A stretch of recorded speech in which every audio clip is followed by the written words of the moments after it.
Kakaiba naman ang pakulo ng isang cafe sa La Trinidad, Benguet. Ang konsepto, hinango sa hole-in-the-wall cafe sa Japan. Silipin ito sa report ni PIA intern Janine Loreta.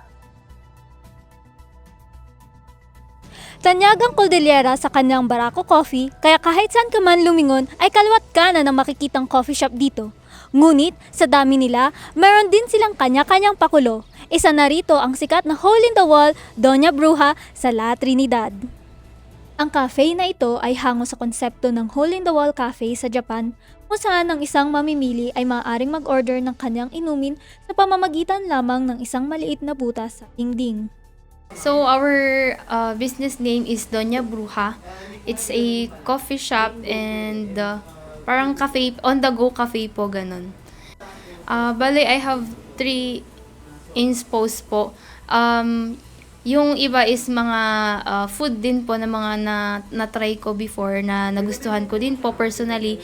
And yung iba, yung isa po is the concept itself na hole in the wall. Nakikita ko lang din po sa Facebook yung mga nagtatrend din ng mga ibang cafe and mga yung ibang hole in the wall na shop din po. Ngunit, tulad din ng ibang nagnenegosyo, hindi nakaligtas si Samantha Edo sa pangamba kung tamang desisyon na pasukin niya ang mundo ng pagnenegosyo. Dito po kasi sa location namin, maraming nagsasabi na baka hindi daw mag-boom, parang hindi daw maganda yung location for a coffee shop. Yung funds po, actually, wala po talaga kaming parang pangpuhunan sa una. Kasi kakagaling lang po namin sa scam. So, parang nag-start kami sa zero and then, ayun, parang ask lang po kami ng help sa mga suppliers na nagpapa-consignment, ganyan po. So, parang consignment pa lang po yung mga pinang-capital po namin. Sa kabila ng mga panghihina ng loob na kanyang naranasan, ay mayroon pa ring tumutulong at nagpapalakas ng kanyang loob upang mapalago ang kanyang pangarap na cafe. Lalo na sa mga dokumentong kinakailangan sa pagpapatayo at pamamalakad ng isang negosyo. Isa na rito ang paglapit niya sa Department of Trade and Industry o DTI. Dahil gusto po naming i-market yung concept din po namin and yung 39ers na nasa hole-in-the-wall concept. And of course, yung marketing din po like sa social media, ganyan, mga kung paano pa namin siya papalakihin. Actually, working pa lang din po since kakasimula lang. Since, di ba parang ang hirap naman kumuha agad ng permit kapag kakasimula lang. What if hindi mag-click? Ganon, parang isasara na lang para hindi sayang yung permit. So, parang inisip namin, pag nag-click siya, parang kunwari ngayong first week, gayon pa lang po sana kami work. So, parang working naman na po kami since okay naman po yung feedback and actually nakakuha na rin po kami ng DTI namin. So, we are DTI registered na po. Tapos, working na rin po kami sa business permit. Ayon sa kanya, ang matagumpay na pagmemerkado ay mahalaga para sa paglago ng negosyo. Kasama na rito ang pagsunod sa mga regulasyon ng negosyo at paglapit sa mga departamento o ahensya ng gobyerno na makakatulong sa pagnenegosyo.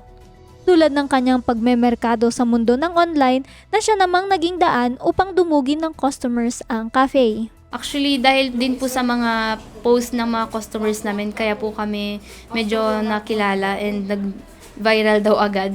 Kasi hindi namin, parang wala pa kaming plano sana na palakin siya agad-agad. Marami pa po kaming hindi kompleto ng mga gamit, mga wala pang supply. So parang balak sana namin next week pa. Pero since ang dami nang nag-post, kaya parang minadali na lang namin lahat.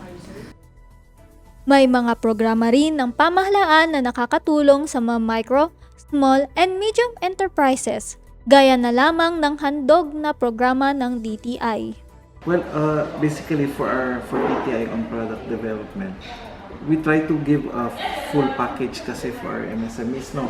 So if our mandate, basically we would rather assist or mandated, we would like to assist more the micro muna. Yung micro kasi are those below 3 million ang capitalization. Kasi technically, sila yung nag-uumpisa o sila yung maliliit. Okay?